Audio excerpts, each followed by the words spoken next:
ছাত্ৰ ছাত্ৰীসকল তোমালোকক দ্বিঘাত সমীকৰণৰ ওপৰত ইতিমধ্যে 3টা ভিডিঅ' আপলোড কৰা হ'ল আৰু তোমালোকে সেই 3টা ভিডিঅ'ৰ সহায়ত দ্বিঘাত সমীকৰণ সম্পৰ্কে অলপ ধাৰণা হৈছে। এই দ্বিঘাত সমীকৰণ পাঠটো তোমালোকে আগৰ ভিডিঅ' কেইটাত মাত্ৰ দ্বিঘাত সমীকৰণ কি, দ্বিঘাত সমীকৰণৰ প্ৰামাণিক ৰাশি কি তাৰ ওপৰত অলপ ধাৰণা হ'ল। এতিয়া তোমালোকৰ চতুৰ্থ ভিডিঅ'টোত আমি এটা দ্বিঘাত সমীকৰণ সমাধান কৰিম। দ্বিঘাত সমীকৰণ এটা সমাধান কৰাৰ নিয়ম আছে 3টা: উৎপাদকীকৰণ পদ্ধতি, বৰ্গ সম্পূৰণ পদ্ধতি আৰু দ্বিঘাত সূত্ৰ। তাৰে প্ৰথমটো হৈছে উৎপাদকীকৰণ পদ্ধতি, যিটো তোমালোকে অষ্টম শ্ৰেণীত অভেদত কৰি আহিছা, যিটো তোমালোকে নৱম শ্ৰেণীত উৎপাদক বিশ্লেষণ কৰা কৰি আহিছা আৰু তোমালোকে দশম শ্ৰেণীৰ বহুপদ পাঠটোত শূন্য উলিয়াওঁতে ব্যৱহাৰ কৰি আহিছা। আৰু তোমালোকৰ এই দ্বিঘাত সমীকৰণ এটা সমাধান কৰিবৰ কাৰণে 3 মাৰ্কৰ এটা কুৱেশ্যন প্ৰতি বছৰে HSLC এক্সামত আহে।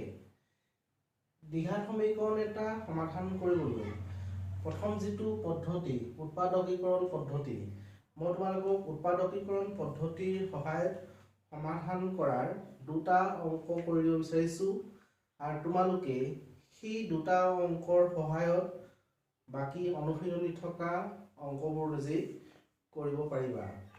তোমালোকক মই প্ৰথমতে দ্বিঘাত সমীকৰণ পদ্ধতিৰ সমীকৰণ এটা সমাধান কৰিবলৈ অৰ্থাৎ উৎপাদকীকৰণ পদ্ধতিৰ সহায়ত সমাধান কৰিবৰ কাৰণে এটা অংক দিছোঁ, যিটো আহিছিলে 2015 চনত মেট্ৰিক পৰীক্ষা। 5x square minus 5x plus 2 is equal 0, যিটো আহিছিলে SSLC 15। এতিয়া এই দ্বিঘাত সমীকৰণটো সমাধান কৰিবলৈ তোমালোকৰ প্ৰথম কামটো হ'ব এই ধ্ৰুৱক সংখ্যাটো আৰু x স্কোৱাৰৰ সহগটো পূৰণ কৰিব লাগিব। অৰ্থাৎ আমি 3 আৰু 2 পূৰণ কৰিম। 3 আৰু 2 পূৰণ কৰিলে 6। তাৰপিছত আমি সেই যিটো পূৰণ ফল অৰ্থাৎ 6 তাৰ আমি উৎপাদকবোৰ উলিয়াম। এতিয়া উলিয়াব লাগিব 6 উৎপাদক। 6 উৎপাদক 1 আৰু 6 পূৰণ কৰিলে 6 আৰু তোমালোকে জানা 2 আৰু 3 পূৰণ কৰিলেও 6, অৰ্থাৎ 1 আৰু 6 পূৰণ কৰিলে 6, 2 আৰু 3 পূৰণ কৰিলে 6। তাৰপিছত আমি চাব লাগিব এই ধ্ৰুৱ সংখ্যাটোৰ মুখৰ আগত কি চিন আছে, প্লাছ চিন আছে। তাৰপৰা চাব লাগিব xৰ মুখৰ আগত কি সংখ্যা আছে, 5 আছে। এতিয়া ধ্ৰুৱ সংখ্যাটোৰ মুখৰ আগত প্লাছ আছে, গতিকে এই যে উৎপাদক দুযোৰ আছে আমি লোৱা উৎপাদক দুযোৰ যোগ কৰিব লাগিব আৰু যোগ কৰাৰ পাছত ওলাব লাগিব 5। এতিয়া আমি চাওঁচোন 1 আৰু 6 যোগ কৰিলে 1 + 6 কিমান 7, গতিকে আমি কি ল'ব নোৱাৰো, এইযোৰ ল'ব নোৱাৰো। 2 আৰু 3 যোগ কৰিলে 2 + 3 কিমান 5, যেটো 5 ওলাইছে, গতিকে আমি লোৱা সংখ্যাযোৰ হ'ব 2, 3। যোগ চিন থকাৰ কাৰণে আমি যোগ কৰিম। 5x square minus 2 plus 3 into x plus 2 equal 0। এতিয়া আমি বন্ধনী উঠাম।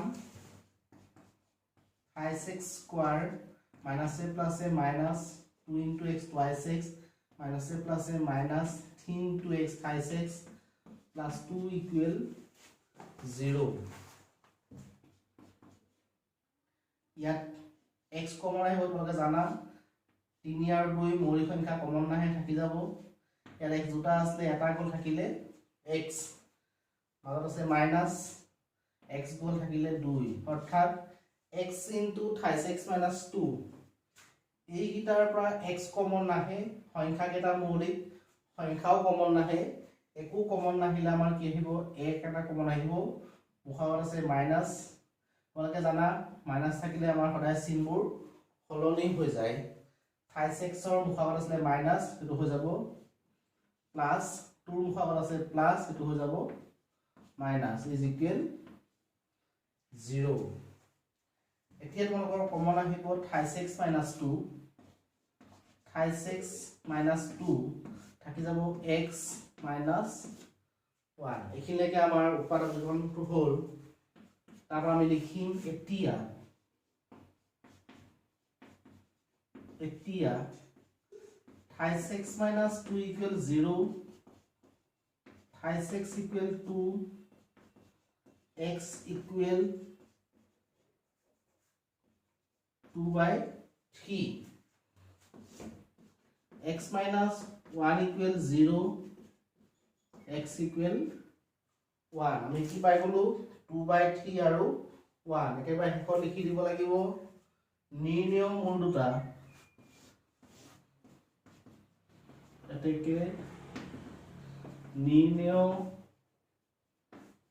মূল দুটা 2/3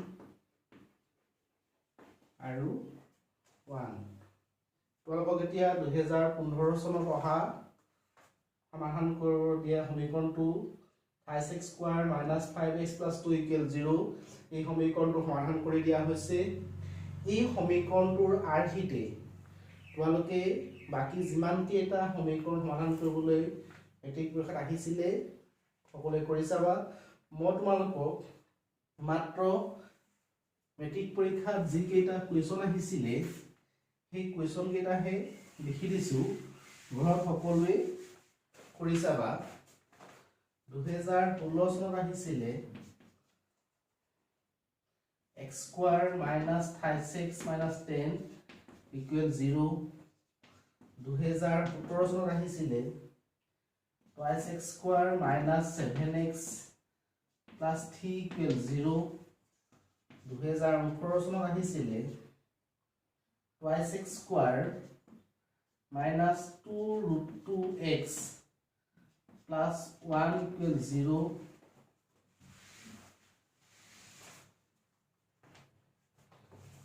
2019 চনত আহিছিলে root 2x square plus 7x plus 5 root 2 equal 0 আৰু 2020 চনত আহিছিলে 3x square minus 2 root 6x plus 2 equal 0 মই এটা কৰি দিছো বাকি তোমালোকে ঘৰত এইটা কৰি চাবা